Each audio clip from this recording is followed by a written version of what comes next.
ආයිබෝන් දුවල පුතාලා හැමදෙනාටම මම හිතන්නේ අපි ටික කාලයකට පස්සේ නැවතත් හම්බ වෙනවා තොරතුරු සංවේදන තාක්ෂණයේ 6 ශ්‍රේණිය තුන්වෙනි වාරයට අදාළ පළවෙනි පාඩම ඇල්ගොරිතම් and flow charts නැත්නම් ඇල්ගොරිතම සහ ගැලීම් සටහන් කියන පාඩමත් එක්ක. හරි. එතකොට එහෙමනම් අද අපි බලමු මේ පාඩම ඉදිරියට කරගෙන යන්න. ඒ වගේම ඔයගොල්ලෝ මතක තියාගන්න ඕන දෙයක් තමයි මේ පාඩම අපි ඉදිරි වර්ෂවලදී දිගින් දිගටම 9 ශ්‍රේණිය වෙනකම්ම කන්ටිනියු කරනවා. ඒක නිසා මේ පාඩම ඉතාමත් වැදගත් පාඩමක්. ප්‍රෝග්‍රෑමින් වලට මූලික අඩිතාලම තමයි අපි මෙතනින් හදාගන්නේ. ඒක නිසා මේ පාඩම ඉතාමත් උනන්දුවෙන් ඔයගොල්ලෝ ඉගෙන ගන්න. හරි. එහෙමනම් අපි ඉස්සෙල්ලාම බලමු මේ පාඩමේ ඉදිරියට ගිහිල්ලා බලමු ඉස්සලාම පළවෙනි මාතෘකාව process of solving practical problems. එතකොට අපි දැන් මේ පාඩමේදී කතා කරන්නේ කොහොමද ප්‍රායෝගික ජීවිතේ අපිට මතුවෙන විවිධ ගැටලු ඒවා විසඳා ගන්න අපි කොහොමද පරිගණක භාවිතා කරන්නේ කියන එක ඒකෙදි අපි ක්‍රියා කරන්න ඕන පිළිවෙල මොකක්ද කියන එක තමයි මේ පාඩමේදී අපි කතා කරන්න යන්නේ. හරි. එතකොට බලන්න imagine that a group of relatives are arrived when you were alone in the house. You need to serve them some tea. Here you should prepare a cup of tea by following different steps. දැන් ඔයගොල්ලන් දන්න ඔයගොල්ලන් ගෙදරට ඔයගොල්ලන් තනියෙන් ඉන්න වෙලාවක ගෙදරට අමුත්තෝ ටිකක් ආවොත් එහෙම ඔයගොල්ලන්ට තේ ටිකක් හදලා දෙන්න වෙනවා. නේද? එතකොට ඒ වෙලාවේදී ඔයගොල්ලෝ අනුගමනය කරන්න දැන් කලින් තේ හදලා තියෙනවා නම් ඔයගොල්ලෝ දන්නවා මේ කොයි විදිහටද කරන්න ඕනේ කියලා. එහෙම නැති වුණොත් එහෙම දැනගෙන ඉන්න ඕන කොයි විදිහටද තේ හදන්නේ කියලා. එතකොට ඒකට යම්කිසි ක්‍රම පිළිවෙලක් තියෙනවා. ඒ පිළිවෙලට අනුව ඔයගොල්ලෝ තේක හැදුවොත් ඔයගොල්ලන්ට රසවත් තේ එකක් ඔයගොල්ලෝගේ ගෙදරට එන අමුත්තොන්ට දෙන්න පුළුවන්. එහෙම නැති වුණොත් ඉතින් ආයෙත් ඒගොල්ලෝ ඔයගොල්ලන්ගේ ගෙදරට එන හිකුත් නැහැ. හරි. බලමු. ඒ වගේම තව අපි ඒක අපිට සාමාන්‍ය ජීවිතයේ ගැටලුවක් විදිහට ඔයගොල්ලන්ට අභියෝගයක් විදිහට සලකන්න පුළුවන්. ඒ වගේම තව අභියෝගයක් විදිහට බලන්න on another occasion you will have to make a fruit salad for a dessert or make a birthday cake. දැන් ඔයගොල්ලන්ට fruit salad එකක් හදන්න අවස්ථාව ලැබුණ වෙලාවකදී එහෙම නැත්නම් කේක් එකක් හදන්න බර්ත්ඩේ එකට ඒ වගේ වෙලාවකදීත් ඔයගොල්ලන්ට ඔන්න ගැටලුවක් විදිහට අපිට අභියෝගයක් ඇවිල්ලා තියෙනවා. බලමු on all these occasions you need to solve problems. Compare it with calculating the area of a rectangle during your mathematics lesson. දැන් මේ වගේම තමයි ඔයගොල්ලෝ මේ ගත්තොත් එහෙම ඔයගොල්ලෝගේ ගණිත පාඩමේදී ඔයගොල්ලන්ට එනවා ඍජුකෝණාශ්‍රයක වර්ගඵලය හොයන්න කියලා. දිග පළල දීලා ඒකේ වර්ගඵලය හොයන්න දෙනවා. අන්න ඒකත් එතකොට අපිට ගැටලුවක් විදිහට ගන්න පුළුවන්කම තියෙනවා. මෙන්න මේ වගේ ගැටලු කොහොමද අපි විසඳගන්නේ මේ පරිගණක භාවිතා කරලා කියන එක තමයි මේ පාඩමේදී අපි ඉස්සරහදී ඉගෙන ගන්න. When we have a certain aim we do certain activities to achieve it. අපිට මොකක් හරි අරමුණක් ලබා දුන්නාම අපි යම්කිසි නිශ්චිත ක්‍රියා පිළිවෙලක් අනුගමනය කරන්න ඕනේ ඒක achieve කරන්න නැත්නම් ඒක සම්පූර්ණ කරගන්නේ දෙන අභියෝගේ ජය ගන්න අපිට මොකක් හරි ක්‍රියා පිළිවෙලක් තියෙනවා. අන්නේ පිළිවෙල අනුගමනය කරොත් තමයි අපිට ඒක නිවැරදිව ජය ගන්න පුළුවන්කම තියෙන්නේ. In our day to day life we often solve problems. එතකොට මෙන්න මේ වගේ අපිට අපේ එදිනෙදා ජීවිතේදී නිතරම ප්‍රශ්න විසඳන්න වෙනවා ඇත්තටම ගත්තොත්. හරි. එතකොට එහෙමනම් බලමු දැන් මේ problem solving කියන කොටසට ඇවිල්ලා the problem needs to be analyzed well before it solving it. එතකොට අපි දැන් අපිට ගැටලුවක් දුන්නාම ප්‍රොබ්ලම් එකක් ආවහම අපි ඒක මොකද්ද කරන්න ඕනේ ඉස්සෙල්ලාම හොඳට ඇනලයිස් කරන්න ඕනේ. කියන්නේ ඒක ප්‍රශ්නේ දිහා හොඳට විවෘතව හොඳ පැහැදිලි මනසකින් බලන්න ඕන. ඒ බලලා ඒකේ තියෙන විවිධ කොටස් හොඳින් අඳුනා ගන්න ඕනේ. අපි ප්‍රශ්නේ හරියට අඳුරගත්තේ නැතුව උඩින් නිකන් දැන් ඔයගොල්ලන්ට සමහරකට ක්වෙස්චන් පේපර් එකේ මේ ගොඩක් අය වැරදි උත්තර ලියලා තියෙන්නේ. මොකද හේතුව ප්‍රධාන වශයෙන් ඔයගොල්ලෝ හරියට ප්‍රශ්නේ කියවෙලා නැහැ. අන්න ඒ මොකද ඇනලයිස් කරලා නැහැ ප්‍රොබ්ලම් එක. ඒ වගේ තමයි. එහෙමනම් අපිට නිවැරදිව ප්‍රශ්නයකට උත්තර දෙන්න නම් ඒ ප්‍රශ්නය හරියට තේරුම් අරගෙන ඒකට කරන්න ඕනේ මොකක්ද කියන එක ඉස්සෙල්ලා තීරණය කරගන්න ඕන. අන්න ඒක තමයි ඇනලයිස් කරනවා කියලා කියන්නේ. Then you can get a good understanding of how to solve the problem. එතකොට ඔයගොල්ලන්ට අදහසක් අපිට ගන්න පුළුවන්කම තියෙනවා කොහොමද මේ ප්‍රශ්නේ විසඳන්නේ කියලා අපි ගැටලුව හරියට අඳුරගත්තොත්.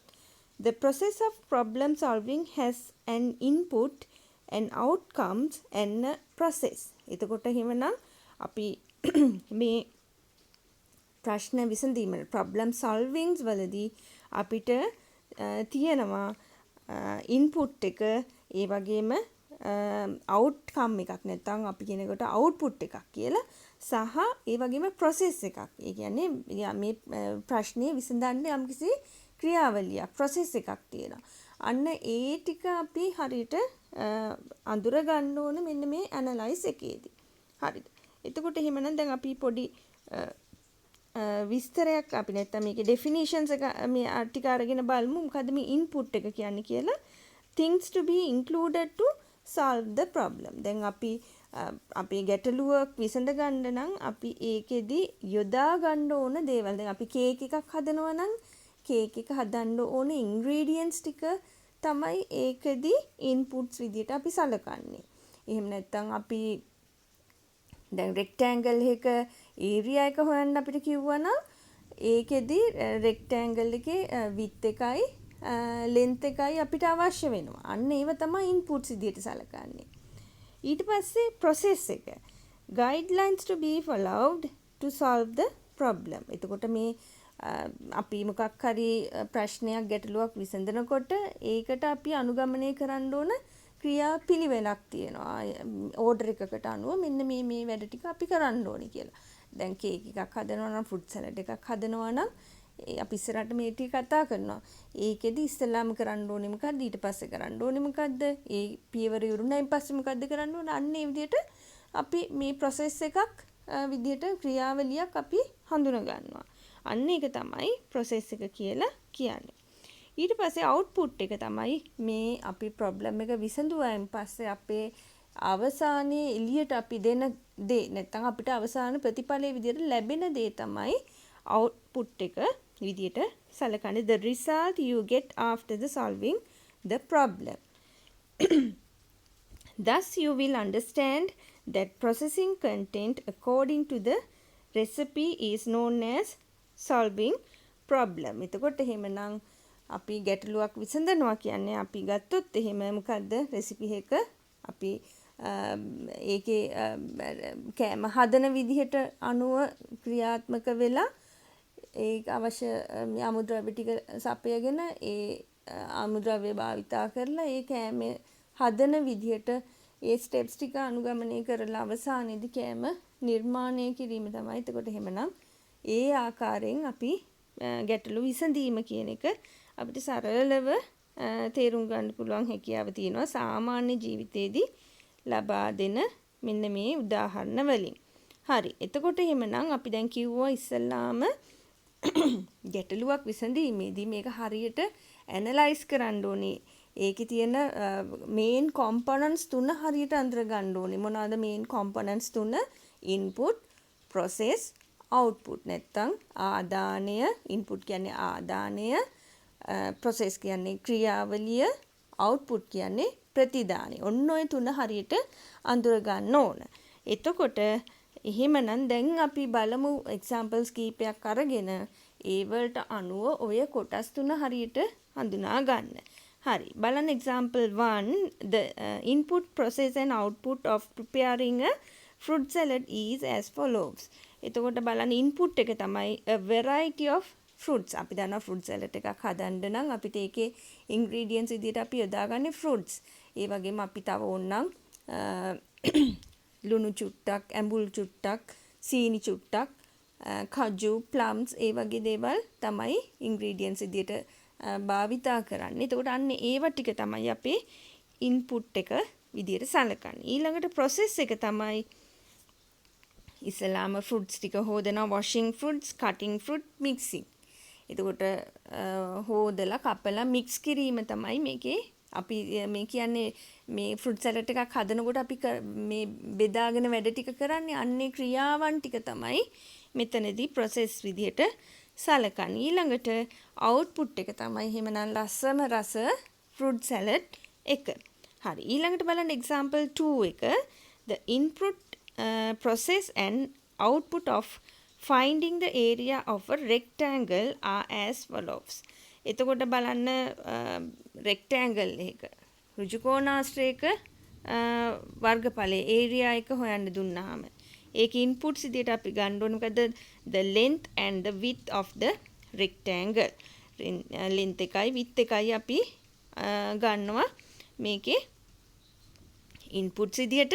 ඊළඟට process එක ඇවිල්ලා මොකද්ද area is equal to length into width. ඒ කියන්නේ අපි වර්ගඵලය සමානයි දිග වැඩි කිරීම පළල කියන සමීකරණය ඉගෙනගෙන තියෙනවා. එතකොට අන්න ඒක තමයි අපි වර්ගඵලය හොයන්න පාවිච්චි කරන්නේ. ඊට පස්සේ තමයි මොකද්ද අපේ output එක මොකද්ද area of the rectangle. එහෙම නැත්නම් අපේ ඍජුකෝණාශ්‍රයේ වර්ගඵලය හොයා ගන්නවා. වර්ග සෙන්ටිමීටර් 10යි වර්ග සෙන්ටිමීටර් 25යි ඔය ආදී විදිහට හොයාගන්න උත්තරේ තමයි මෙයාගේ අවුට්පුට් එක නැත්තම් ප්‍රතිදානීය විදිහට අපි සලකන්නේ. හරි පුතේ. දැන් එහෙමනම් අපිට තියෙනවා අපේ වර්ක් බුක් එකට යන්න ඇක්ටිවිටි 1 එක කරන්න. හරි. එහෙමනම් අපි දැන් බලමු අපේ වර්ක් බුක් එකේ පළවෙනි එක ගැටලුවක දැන් මේ මට පොඩි මේ එකක් වුණා මේ තාම මට මේ ඉංග්‍රීසි මාධ්‍යයෙන් තියෙන මේ පොත ඩවුන්ලෝඩ් කරගන්න බැරි වුණා. ඊළඟ පාර නම් මම දැන් කොහොම හරි කරගෙන මේකත් එක්ක වැඩ කරන්න. මොකද දැන් හැබැයි ඊළඟ අවුරුද්දේ හැමෝම ඉංග්‍රීසි පොත් වලින් තමයි වැඩ කරන්න ඕනේ. ඉතින් ඒක නිසා හැබැයි මම දැන් ප්‍රශ්න ඉංග්‍රීසියෙන් කියනවා ඔයගොල්ලන්ට. ඒකත් එක්ක අහන ඒවා මේ ඔයගොල්ලෝ ප්‍රශ්න හරියට තේරුම් අරගෙන උත්තර දැන් අපි සාකච්ඡා කරනෝනේ. ඒකත් එක්ක ඇක්ටිවිටි එක කරන්න ඕනේ. කරලා ගිය පාර වගේම WhatsApp වලට groups වලට ඔයගොල්ලෝගේ පන්ති groups වලට දාන්න. හරි. පළවෙනි එක තමයි මොකද ගැටලුවක මූලික කොටස් 3. What are the 3 main components of a problem? මම දැන් කියලා දුන්නා ඔයගොල්ලන්ට මොකද්ද input, process, output කියන 3. එතකොට එහෙමනම් අන්න ඒ 3 තමයි උතන්ට ලියවෙන්න ඕනේ. ඊට පස්සේ කියනවා ඒවා කෙටියෙන් පැහැදිලි කරන්න. explain them briefly. එතකොට එහෙමනම් කියන්න ඕනේ මොකද්ද input එකක් කියන්නේ things to be included to solve the problem. එතකොට process එකක් කියන්නේ guidelines to be followed to solve the problem. output එකක් කියන්නේ the result get the after solving the problem. ඔන්න විදිහට ඔයගොල්ලෝ ඒක ඔයගොල්ලෝගේ පොතේ තියෙනවනේ definitions ටික. ඒ ටික උතන්ට හරියට ලියන්න ඕන. දැන් සිංහල මීඩියම් පොත් තියන අය සිංහලෙන් මොකද්ද ආදානය කියන්නේ ප්‍රතිදානය කියන්නේ මොකද්ද සහ ක්‍රියාවලිය මොකක්ද කියන එක පැහැදිලිව එක්ස්ප්ලেইন කරලා තියෙන්න ඕනේ මේ ABC 3ේදී. ඊළඟට දෙවෙනි එක තමයි ඍජුකෝණාශ්‍රයක පරිමිතිය වටේ දිග සෙවීමට අදාළ ආදානයේ ක්‍රියාවලිය හා ප්‍රතිදානය ලියන්න. Write the input, process and output to find the perimeter of the rectangle. අපි rectangle එක perimeter එක ඒ කියන්නේ වටේ දිග නැත්නම් අපි කියනවා සිංහලෙන් පරිමිතිය කියලා. ඒක හොයන්න ඕන මේ ගැටලුවේදී. එතකොට ඒකේ input එක, process එක, output එක මොනවාද කියලා ලියන්න තියෙන්නේ. එතකොට මේකේ inputs මොනවාද? The length and the width of a rectangle. ඊට පස්සේ process එක මේකෙදී අපි දන්නවා perimeter එක හොයන්න නම් දිගවල් දෙකයි පළල දෙකයි එකතු කරන්න ඕනේ. කියන්නේ වටේ පාද දිගේ දෙකක් තියෙනවා පළල දෙකක් තියෙනවා. එහෙනම් දිග එකතු කිරීම පළල වැඩි කිරීම 2 කියලා දැම්මත් හරි නැත්තම් පාද 4 දිග වෙන වෙනම දිග මේ එකතු කිරීම දිග එකතු කිරීම පළල එකතු කිරීම පළල එකතු කිරීම ওই විදිහට කැමැති සූත්‍රයක් භාවිතා කළා. එතන භාවිතා කරන සූත්‍රය තමයි හරියට දක්වලා තියෙන්න ඕනේ. ඊළඟට output එක තමයි මොකද්ද? perimeter of the rectangle නැත්තම් පරිමිතිය අපේ ඍජුකෝණාශ්‍රය පරිමිතිය කියන එක. ඊට පස්සේ තුන්වෙනි ප්‍රශ්නයේ 6 ශ්‍රේණියේ ශිෂ්‍යයෙකු තේ සෑදීම සඳහා අදාළ පියවර මෙහි දක්වා ඇත. ඒ අතරින් ආදානයට ක්‍රියාවලියට හා ප්‍රතිදානයට අදාළ පියවර තෝරා ඒවට අයත් ඉංග්‍රීසි අක්ෂර ඉදිරියෙන් ලියන්න තියෙනවා. දැන් එහෙමනම් ඔයගොල්ලන්ට කියන්නේ මොකද්ද? Given below are the steps related to making a cup of tea by a grade 6 student. Select the steps related to output, process and input. ඔයගොල්ලන්ට දීලා තියෙනවා මෙතන steps ටිකක් A B C D F G E F කියලා. ඒවා අතරින් ඔයගොල්ලන් what are the inputs? You have to select it. What are the input? What are the processes?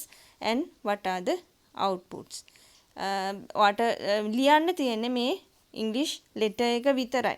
මෙතන ඔයගොල්ලන්ට සිංහලෙන් දීලා තියෙනවානේ ජලය, තේ, සීනි, කිරිපිටි මේ ද්‍රව්‍ය සපයා ගැනීම. ඒක මේ කැටගරි තුනේ කොයි එකටද අයිති වෙන්නේ කියන එක තෝරලා අන්න ඒක ඉස්සරහින් ඒකේ ලෙටර් එක දාන්න තියෙන්නේ. හරි. එහෙමනම් ඊට පස්සේ අපි ආයිත් යන් අපේ පාඩමට. ඊට පස්සේ අපි යනවා මේ ඇල්ගෝරිතමය කියන නැත්නම් ඇල්ගෝරිතම් කියන පාඩමට. දැන් මේ වචනය ඇවිල්ලා ඔයගොල්ලෝ මම හිතන්නේ අලුතෙන්ම අහන වචනයක්. මේකට දැන් ඔයගොල්ලෝ හුරු වෙන්න ඕන. අපි පරිගණක විද්‍යාව නැත්නම් ICT ඉගෙන ගන්නකොට මේ ඇල්ගෝරිතම් කියන එක මින් ඉස්සරහට ඔයගොල්ලන්ට අහන්න වෙනවා. ඒක නිසා ඒකත් එක්ක හරියට මේ වචනේ තේරුමත් එක්ක අහගෙන ඉස්සරහට හොඳට ඔළුවේ තියාගන්න. බලන්න, if you are able to prepare a cup of tea, tie the shoe lace correctly or put on the school uniform correctly, then you know how to use an algorithm. එතකොට මේ ඇල්ගෝරිතම් එකක් කියන්නේ මොකක්ද කියන එක මෙතන ඔයගොල්ලන්ට පැහැදිලි කරන්න කලින් ඔයගොල්ලෝගෙන් අහනවා. ඔයාට තේ එකක් හරියට හදන්න පුළුවන් නම්, එහෙම නැත්නම් ඔයාගේ සපත්තුවේ ලේස් එක හරියට ගැට ගහ ගන්න පුළුවන් නම් ඔයා ඇල්ගෝරිතම් දන්නවා කියලා ඔයාට පොඩි සතුටට හිතෙන කාරණාවක් මෙතනදී කියන්නේ. ඒ මොකක්ද කියන එක අපි ඇල්ගෝරිතම් එකක් කියන්නේ මොකක්ද කියන එක මේක මිල් අමුතු වචනයක් වගේ පෙවුනට ඉතාමත් අපි මේ දිනදා කරන දෙයක් තමයි. ඒකට පොඩි ලස්සන වචනයක් දීලා විතරයි. හරි. එතකොට බලමු එහෙමනම් what is an algorithm? ඔන්න දැන් ඔයගොල්ලෝගෙන් ඇල්ගෝරිතම් එක මොකක්ද කියලා අහුවොත් ඒකේ ඩෙෆිනිෂන් එක මොකක්ද, මේකේ නිර්වචනය කියලා අහුවොත් එහෙම කියන්න ඕනේ මොකද්ද? A method that includes all the steps of solving a problem in order is known as algorithm. ඒ කියන්නේ මොකද්ද? අපි මොකක් හරි ගැටලුවක් විසඳනකොට යම් කිසි පිළිවෙලකට අපි මොනහරි ක්‍රමවේදයක් අනුගමනය කරනවා නම් නැත්නම් අපි කියන්නේ ඒ ගැටලුව විසඳන්න අපි මේ කරන වැඩ ටික පිළිවෙලක් තියෙනවා නම් ඒ පිළිවෙලට අනුව දැක්වුවොත් අන්න ඒක තමයි ඇල්ගෝරිතම් එකක් කියලා කියන්නේ. දැන් ඔයගොල්ලෝ සමහරක් අය ඔයගොල්ලන් හෙට කරන්න ඕන වැඩ ටික උදේ නැගිට වෙලාව ඉඳලා හෙට දවස් ඉවර වෙනකම් කරන්න ඕන වැඩ ටික ඔයගොල්ලන් පිළිවෙලට ලියාගත්තොත් එහෙම උදේ නැගිටිනවා, ඊට පස්සේ ඔන්න මේ දත් මැදලා මූණ කට හොදලා කනවා, ඊට පස්සේ ගෙදර මේ ඉඳගෙන දැන් ඔයගොල්ලෝ වැඩ කරන්න තින්නේ. ඔයගොල්ලන්ට දැන් හෙට දවසට ටයිම් ටේබල් එකක් තියෙනවා නම් ඉස්කෝලෙන් ඔන්ලයින් ක්ලාසස් දාලා අන්නේ ටික ඒ වෙලාවට කරලා ඒ අතරතුර කාලෙදී ඔයගොල්ලෝ යොදා ගන්නවා මේ විෂය හෝම්වර්ක් කරන්න, මේ විෂය හෝම්වර්ක් කරන්න. අන්නේ විදිහට ඔයා ලිස්ට් එකක් හදා ගන්නවා. දවස ගත කරන්නේ මම මේ විදිහට සෙල්ලම් කරනවා. මේ වෙලාවට ඔයාගේ ටීවී එකේ යන ප්‍රෝග්‍රෑම් එකක් මේ දවස් ගානේ තියෙනවා නම් ඒ බලන වෙලාව ඒකට වෙන් කරනවා. අන්නේ විදිහට ඔයගොල්ලෝ ලිස්ට් එකක් මේ මුල ඉඳලා දැන් හදාගත්තා නම් අන්න ඒක තමයි ඇල්ගෝරිතම් එකක් කියලා කියන්නේ. මොකක් හරි වැඩක් කරන්න අපි පිළිවෙලට කරන්න ඕන නම් ඒ වැඩේ ඉවර වෙන්න යම්කිසි ක්‍රමවේදයක් අන්න ඒක තමයි ඇල්ගෝරිතම් එකක් කියලා කියන්නේ. දැන් හොඳම උදාහරණය ඔයගොල්ලන්ට මේක පැහැදිලි කරන්න පුළුවන් එකක් තමයි තේ හදන එක. දැන් තේ හදනකොට ඉස්සෙල්ලාම ඔයගොල්ලෝ කරන්න ඕනේ මොකද්ද? වතුර ටික රත් කරගන්න ඕනේ. දැන් වතුර රත් කරන්නේ නැතුව අනිත් ඒවා ඔක්කොම ලෑස්ති කරගෙන මොනා කරත් වැඩක් නැහැ. එහෙනම් ඉස්සෙල්ලාම වතුර ටික රත් වෙන්න තියන්න ඕනේ. ඊළඟට ඔයගොල්ලෝගේ භාජන ටික හොදලා තේ කොළ සීනි පිටි ඒවා ටික අවශ්‍ය ටික ලං කරගෙන තේ කොළ ටික වෙනම භාජනයකට දාලා වතුර රත් වුනහම අන්න ඒ භාජනෙට දානවා තේ කොළ. දාලා ඒකට වතුර දාලා තැම්පෙන්න තියලා ඊට පස්සේ පිටි සීනි මේ දිය කරලා ඒකට තේ මේ තැම්බෙන්න තිබ්බ තේ වතුර දාලා ඔන්න කවලම් කරලා ඊට පස්සේ මේ තේක හදලා ඉවර කරනවා. අන්න ඒ ටික තමයි එහෙමනම් ඇල්ගෝරිතම් එකක් කියලා කියන්නේ. හරි. එතකොට එහෙමනම් අපි ඔන්න මෙතන එක්සැම්පල්ස් ඔයගොල්ලන්ගේ පොතේ රූප සටහන් ටිකකුත් එක්ක දීලා තියෙනවා බලන්න. steps to create a fruit salad are as follows. එතකොට step 1 එක ගත්ත finding various kind of fruits. step 2 එක washing all the fruits well. එතකොට පළවෙනි පියවර තමයි එක එක જાතිය අපි කැමති පළතුරු ටික හොයා ගන්නවා. ඊට පස්සේ දෙවෙනියට ඒක හොඳින් හොද ගන්නවා. ඊළඟට තුන්වෙනි එක තමයි මොකද්ද? cutting fruits into small pieces. පුංචියට කෑලි වලට අපි මේ ටික කපා ගන්න. ඊළඟට step 4 එක putting the piece of fruits into a bowl. bowl එකට අපි මේ ටික දා ගන්නවා. ඊළඟට add sugar and mix. මේ ටිකට සීනි දාලා මේ ටික mix කරගන්න ලුණු චුට්ටක් දානවා. අපි තව කැමති දේවල් තියෙනවා නම් ඒවත් ඇඩ් කරගන්නවා. ඊළඟට ස්ටෙප් 6 එක තමයි serve the fruit salad in bowls. අපි අයිස්ක්‍රීම් කප්ස් ඒ වගේ පොඩි බෝල්ස් ඒ වගේ දේවල් පාවිච්චි කරලා අපිට මේක සර්ව් කරන්න පුළුවන් හැකියාව තියෙන. ඔන්න ඔය ටික තමයි ඒකේ ඇල්ගෝරිතම් එක කියලා අපි කියන්නේ. It is important to write the steps sequentially. මෙන්න මේක තමයි ඉතාමත් වැදගත් දේ. මොකද්ද? අපි ස්ටෙප්ස් ටික ලියනකොට ඒකේ යම්කිසි අනුපිළිවෙලක් තියෙනවා නම් ඒ අනුපිළිවෙල ඒ විදිහටම යොදා ගන්න ඕනේ කියන එක තමයි මෙතන වැදගත්ම දේ. In an algorithm, think about what will happen if the sixth step is done as the second step. දැන් බලමු අපි එහෙනම් මේකේ මේ sixth step එක ඇවිල්ලා මොකද්ද? serve the fruit salad in bowls. මේවා ටික fruit salad ටික බෙදන එක. දැන් එහෙම බෙදලා මේ steps 2 වලට ගියොත් එහෙම මොකද්ද කරන්න තියෙන්නේ? wash කරන්න. එහෙනම් බෙදපු ටික හොදන්න තමයි තියෙන්නේ. දැන් එහෙම කරොත් එහෙම හරියයිද? නෑ නේද? අන්න ඒක තමයි ඔයගොල්ලන්ට මෙතනදී කියන්නේ. all the fruit salad mixed with the sugar should be washed again. එහෙමනම් අපි මෙතනදී පිළිවෙලක් තියෙනවා නම් අන්න ඒ ඕඩ් එක පවත්වාගෙන යෑම ඉතාමත් වැදගත් වෙනවා. Therefore, it is important to write the steps of an algorithm sequentially කියන්නේ ඔන්නෝක තමයි. කියන්නේ යම්කිසි අනුපිළිවෙලකට අපි ඇල්ගෝරිතම් එකේ ස්ටෙප්ස් ටික ලියනවා නම් අන්න ඒ අනුපිළිවෙලට අපි නිවැරදිව ලියන්න ඕනේ කියන එක. හරි. දැන් එහෙමනම් බලමු අපි කොහොමද මේ ඇල්ගෝරිතම් එකක් ලියන්නේ අපිට ලබා දෙන ගැටලුවක් සඳහා කියලා. When writing an algorithm in standard way, every algorithm must have a start and end. අපි විධිමත් විදිහට මේ ඇල්ගෝරිතම් එකක් ලියනවා නම් මේ ඇල්ගෝරිතම් එකක් කියලා කියන්නේ ඇත්තටම ගත්තොත් එහෙම මේ අපිට මේ වැඩේ කරන්න පොඩි අපේ මේක හැමෝටම තේරෙන විදිහට නෙමෙයි මේක අපිට තේරෙන විදිහට මේක අපි ලියාගන්නේ. එතකොට එහෙමනම් ඒක අපේ භාෂාවෙන් අපිට ගැලපෙන විදිහට අපි ලිව්වයි කියලා කිසි වැරැද්දක් වෙන්නේ නැහැ. හැබැයි ඒක අපේ සාමාන්‍ය ජීවිතයේදී. දැන් මේක අපි ස්ටෑන්ඩඩ් වේ එකකට අපි මේ පාඩමේදී ලියනකොට අපි සාමාන්‍යයෙන් අනුගමනය කරන ක්‍රියාපිළිවෙලක් තියෙනවා. ඒකෙදි පළවෙනි එක තමයි ස්ටාර්ට් කියන වචනේ නැත්නම් ආරම්භය කියන වචනේ යොදා ගන්නවා මේකේ පළවෙනි ස්ටෙප් එකට. ඒ කියන්නේ මේක මෙතනින් තමයි පටන් ගන්නෙ මෙතනින් තමයි ඉවර වෙන්නේ කියලා එන්ඩ් එක දානවා අගට. අන්න ඒ දෙක මැද්දේ තමයි ඔය ස්ටෙප්ස් ටික සීක්වෙන්ෂලි අපි ලියාගන්නේ. ඕඩර් එකට ලියාගන්නේ. සීක්වෙන්ෂල් ඕඩර් එකට ලියාගන්නේ. අන්න ඒක තමයි ස්ටෑන්ඩඩ් වේ එකක් ගත්තොත් ඇල්ගෝරිතම් එකක් ලියන. හරිද?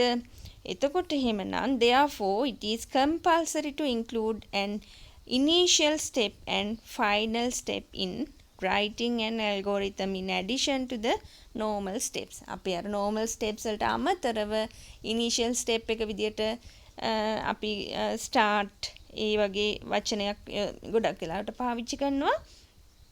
ඊට පස්සේ final step එක විදිහට end කියන වචනේ stop කියන වචනේ ඒ වගේ වචනයක් භාවිතා කරනවා. හරි. බලමු අපි example 1 එක the algorithm for making a chocolate cake. ඔන්න බලන්න මේක step 1 start කියන term එක අපි පාවිච්චි කරලා තියෙනවා. ඊට පස්සේ step 2 එක clean and wash the baking tray and other bowls. අපි bake කරන tray එක අනිත් අපි පාවිච්චි කරන භාජන හොදනවා.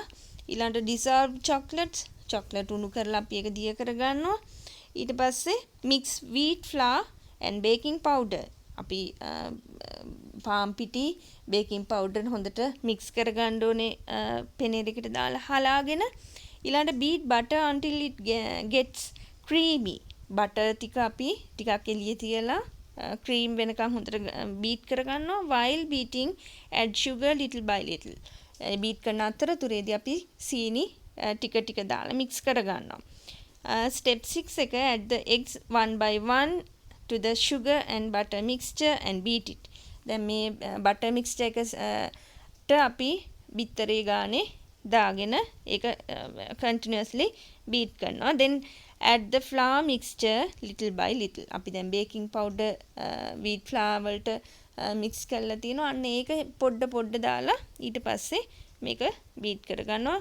add the dissolved chocolate. ඊළඟට අවසානයේදී chocolate ටික උණු දිය කරගත්ත මේකට mix කර ගන්නවා. ඊළඟට add milk. put the mixture into the baking tray and bake it. අවසානයේදී අපි baking tray එකට දාලා ඒක bake කර ගන්නවා. step 10 එක let it cool after baking. ඊට පස්සේ decorate as you wish and serve it. අවසානයේදී step 12 විදිහට end කියන වචනය අපි දාලා මේක ඉවර කරනවා. ඊළඟට බලන්න example 2 එක algorithm to find the area of a rectangle. මේකෙදිත් ඒ වගේම තමයි. මේකෙත් start එකකින් පටන් ගත්තා. ඊළඟට get the length of the rectangle, get the width of the rectangle. ඊට පස්සේ අපි වර්ගඵලය හොයන්න භාවිතා කරන සූත්‍රය දිග වැඩි කිරීම පළල කියන එක. ඊළඟට get the area of the rectangle. අවසාන step එක විදියට end එක අපි දා ගන්නවා. හරි. එතකොට එහෙමනම් මේක ඊට පස්සේ අපිට යන්න තියෙන්නේ workbook එකේ 5.2 කියන activity එකට. බලමු. ඒකෙදි ඉස්සලාම අහනවා මොකද්ද ඇල්ගෝරිතමයක් යනු කුමක්ද කෙටියෙන් පැහැදිලි කරන්න. what is algorithm? explain it briefly. එතකොට එහෙමනම් ඔයගොල්ලන් කියන්න ඕනේ මොකද්ද? a method that includes all the steps of solving a problem in order is known as algorithm. අපි දන්නවා algorithm එකක් කියන්නේ මොකද්ද කියලා definition එක දැන්. අන්න ඒක තමයි මෙතනට ලියන්න ඕනේ. ඊළඟට write suitable algorithm to find the perimeter of rectangle which is mentioned in question 2 of activity 5.1. පහයි එක ක්‍රියාකාරකමෙහි දෙක කොටසෙහි ඍජු කෝණාශ්‍රයේ පරිමිතිය සෙවීම සඳහා අදාළ පියවර සලකමින් ඊට අදාළ ඇල්ගෝරිතම් එක ලියා දක්වන්න තියෙන්නේ. දැන් ඕගොල්ලන්ට මේක තනියෙන් ලියන්න පුළුවන්කම තියෙනවා. එතකොට step 1 එක මොකක්ද අනිවාර්යෙන් වෙන්න ඕනේ start එක. ඊට පස්සේ අපි දැන් මේ පහයි එකේදී දෙවැනි ප්‍රශ්නයේ විදිහට අපි කතා කරා මේ කොහොමද rectangle එක perimeter එක හොයාගන්න steps ටික. අන්න ඒ මේ input output process ටික අන්න ඒකට අනුව ඔයා මෙතන steps ටික සම්පූර්ණ කරන්න ඕනේ. දැන් අපි මෙතන මේ කලින් example එකදී area එක ගැන කතා කරා. එහෙමනම් ඒකම තමයි මෙතන තියෙන්නේ. මොකද්ද? perimeter එක හොයන මේ equation එක මෙතනට area එක වෙනුවට දාන එක. අවසානයේදී මොකද්ද කරන්න ඕනේ? end එකෙන් step 6 එක අවසන් වෙලා තියෙන්න ඕනේ. ඊළඟට තුන්වෙනි ප්‍රශ්නේ පහයි එක ක්‍රියාකාරකමෙහි තුන්වෙනි කොටසෙහි අඩංගු පියවර සලකමින් අදාළ ඇල්ගෝරිතමය ලියා දක්වන්න කියලා කියනවා. දැන් ඔයගොල්ලන්ට මේ කලින් මේ වෙකේදී මේ දුන්නේ මොනවාද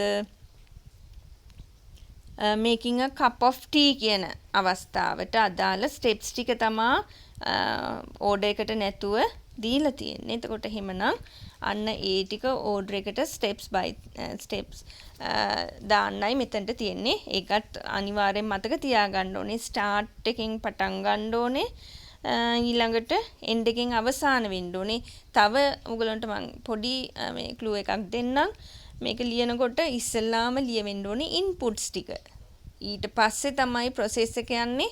අවසානයේදී අවුට්පුට් එක එන්න ඕනේ. දැන් ඔයගොල්ලෝ මෙතන කලින් එකේදී ඔය කොටස් තුන හරියට අඳුරගත්තා නම් ඔයගොල්ලන්ට මේ ස්ටෙප්ස් ටික ඒ විදිහටම කරන්න පුළුවන්කම තියෙනවා. හරි. ඊට පස්සේ එහෙමනම් අපි ආයිත් යන් අපේ පාඩමට ඊළඟට අපි යනවා අපේ මේ ෆ්ලෝ charts වලට. ෆ්ලෝ charts අපි කියනවා සිංහලෙන් ගැලීම් සටහන් කියලා. දැන් අපි කියවනේ මේ ඇල්ගෝරිතමය ගැන.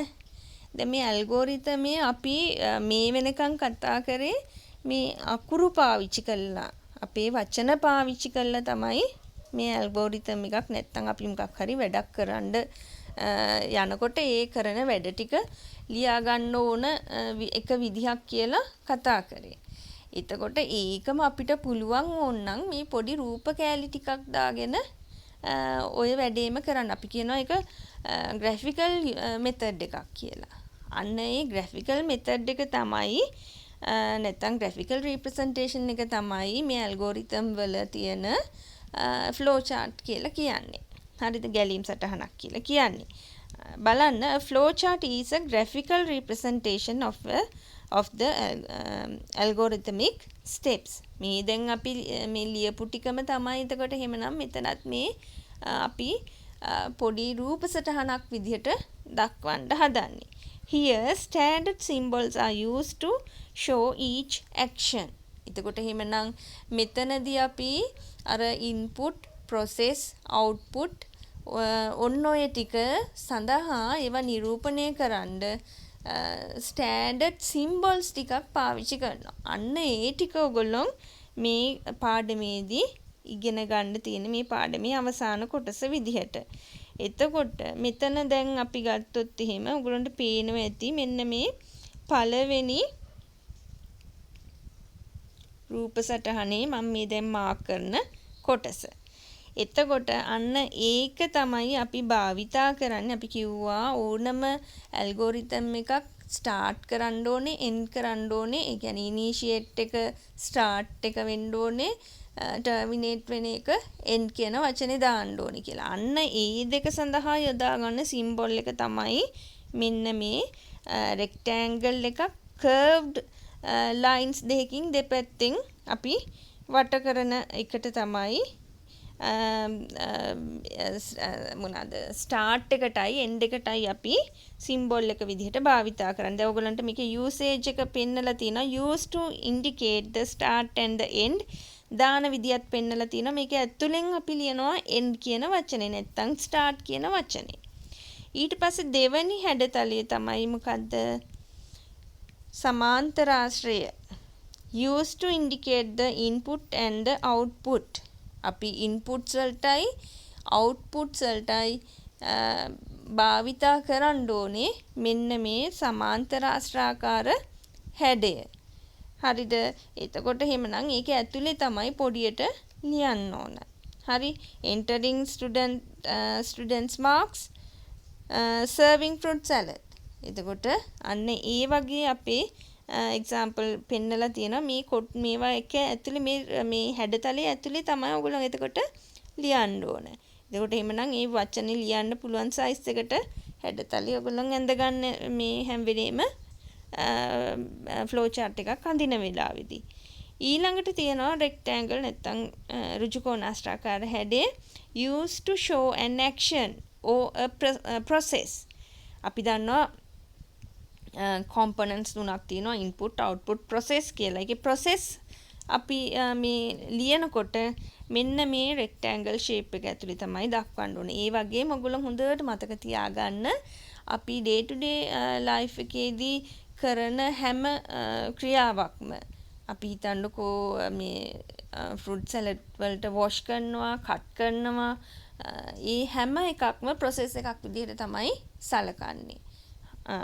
එතකොට එහෙමනම් බලන්න එක්සැම්පල් දීලා තිනවා adding eggs one by one to the mixture of sugar and butter and beating it. අන්න ඒ වගේ අපි දැන් රෙසිපි එකක් ෆලෝ අප් කරනවා නම් අන්න ඒකේ කරන ඔක්කොම ස්ටෙප්ස් යන්නේ ප්‍රොසෙසර්ස් විදිහට තමයි.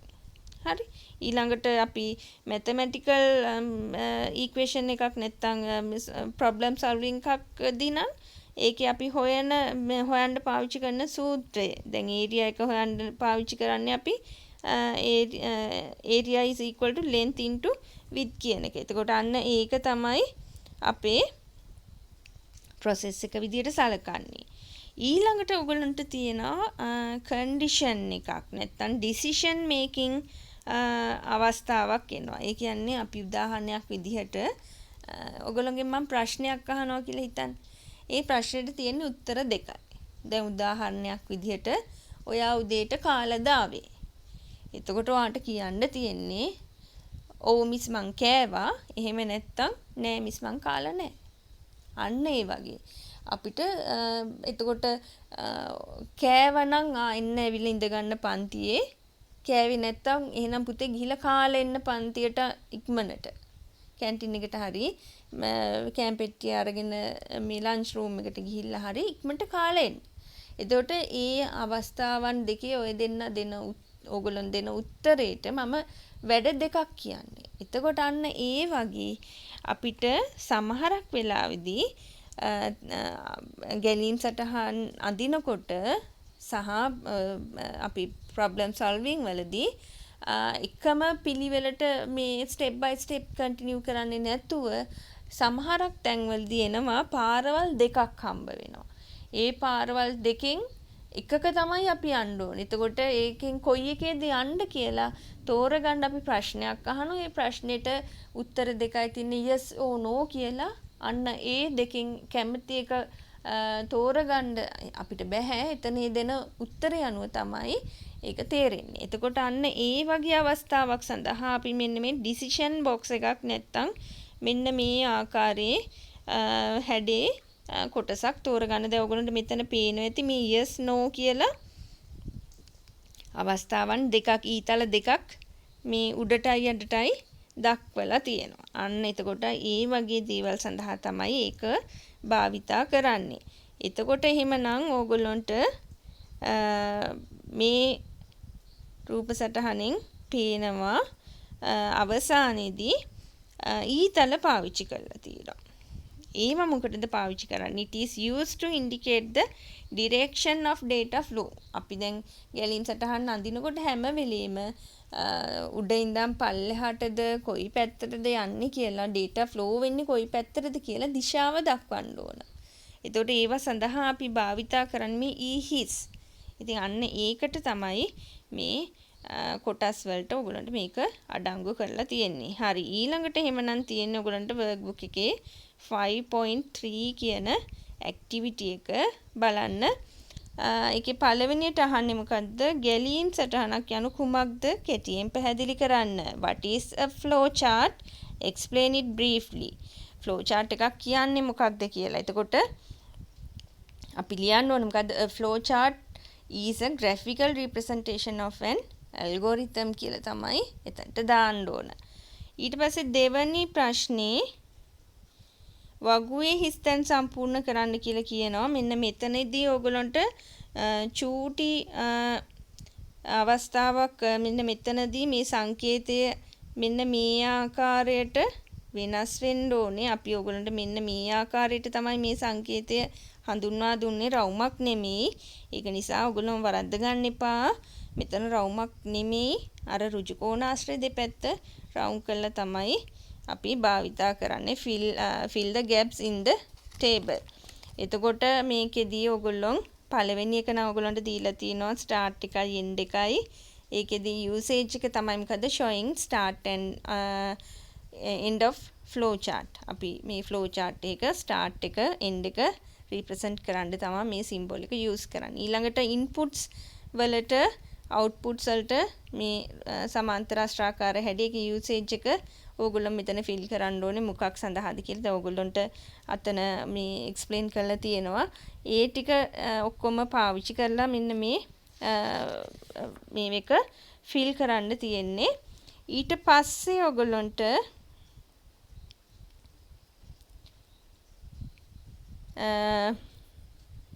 activity එක ඊළඟ activity එක තියෙන්නේ.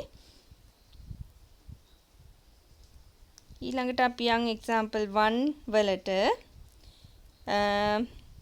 drawing the flow chart for making a fruit salad using the above symbols is given below. එතකොට අපි එහෙමනම් දැන් ඔන්න flow chart එකක් අඳින්න යන්නේ. කොහොමද අඳින්නේ? Here the symbols related to start and end, input, output and process are used. එතකොට දැන් flow chart එකේ පළවෙනියටම ඔයගොල්ලෝ ගත්තොත් එහෙම start එක තමයි දක්වන්න ඕනේ. මේකේ හැඩේ දැන් ඔයගොල්ලෝ දන්නවා. එතකොට ඊට පස්සේ දැන් ඊළඟට මොකද්ද ඔයගොල්ලන්ට එක එක જાතිය ඔයගොල්ලන් කැමති ෆෘට්ස් ටික එකතු කරගන්න ඕනේ. ඒක ඇවිල්ලා අපේ ඉන්පුට් එක. ඒක තමයි අපි ඉන්පුට් එක විදියට අපේ ෆෘට් සලාඩ් එක හදාගන්න භාවිතා කරන්නේ. මේක නිසා අපි දැන් ඔන්න සමාන්තරාශ්‍රාකාර හැඩේ තමයි භාවිතා කරන්නේ. ඊළඟට අපි මං කිව්වා ඔයගොල්ලෝ මේ සාමාන්‍ය දිනදා ජීවිතේ කරන වැඩ ටික ඔක්කොම යන්න ඕනේ processors විදියට. එහෙනම් rectangle shape එක තමයි wash fruit well, cut fruits into small pieces, put the fruit pieces into a bowl, add sugar and mix. අන්න ඒ steps ඔක්කොම processors විදියට යන්නේ. ඊළඟට මේකේ output එක තමයි serve the prepared fruit salad. ඒක එහෙමනම් ආයිත් සමාන්තරාශ්‍රාකාර හැඩයකින්දී ඒකෙන් අවසානයේදී end එකට යනවා මේ විදිහට. ඊළඟට example 2 එක the flow chart for finding area of a rectangle is given below. දැන් මේ විදිහට මේ rectangle එකේ ගැටලුව විසඳන්න ආවොත් එහෙම ඒකේ start එක අරන් තිනවා. ඊළඟට ඒකේ inputs තමයි මොනවාද? length එකයි width එකයි දෙන එක. ඒ දෙකම ඔයගොල්ලන්ට පේනවා ඇති මෙතන කොළ පාට සමාන්තරාශ්‍රා දෙකකින් පාවිච්චි කරලා තිනවා. ඊළඟට ඒකේ equation එක multiply length and width to obtain the area ඒක දීලා තියෙනවා. මේක අපිට සමීකරණයක් විදිහට දෙන්නත් පුළුවන්. එහෙම නැත්නම් මේ විදිහට වචනෙන් විස්තර කරලා ලියන්නත් පුළුවන්. ඊළඟට find the area. අපේ area එක හොයාගත් එක display කරන එක තමයි අපේ output එක. අවසානයේදී end කියන මෙන්න මේකෙන් අවසන් කරලා තියෙන්න ඕනේ. ඊළඟට එහෙමනම් අපිට තියෙන්නේ අපේ workbook එක. workbook එකේ 5.4 එක 5.2 ක්‍රියාකාරකමේ 2 3 කොටස් වලට අදාළ ගැලීම් සටහන් අඳින්න කියන්නේ මොකද්ද? draw flow chart for question 2 and 3 of activity 5.2. එතකොට එහෙමනම් ඕගොල්ලන්ට තියෙන්නේ දැන් අපි ඉගෙන ගත්ත විදිහට අර graphical symbols ටික පාවිච්චි කරලා ඔය steps ටික මෙන්න මේ part 2 එකටයි part 3 එකටයි තියෙන ඉඩ භාවිතා කරලා complete කරන්න. හරි. එහෙමනම් ඔන්න අපේ පාඩම ඉවරයි. ඕගොල්ලෝ මම බලාපොරොත්තු වෙනවා ලබන සතියේ වෙනකොට මේ පාඩමට අදාළව සියලුම අභ්‍යාස කරලා ඔයගොල්ලන්ගේ WhatsApp group වලට දාලා තියයි කියලා. එහෙමනම් අදට අපි පාඩම අවසන් කරනවා. සියලු දෙනාට සුබ දවසක්.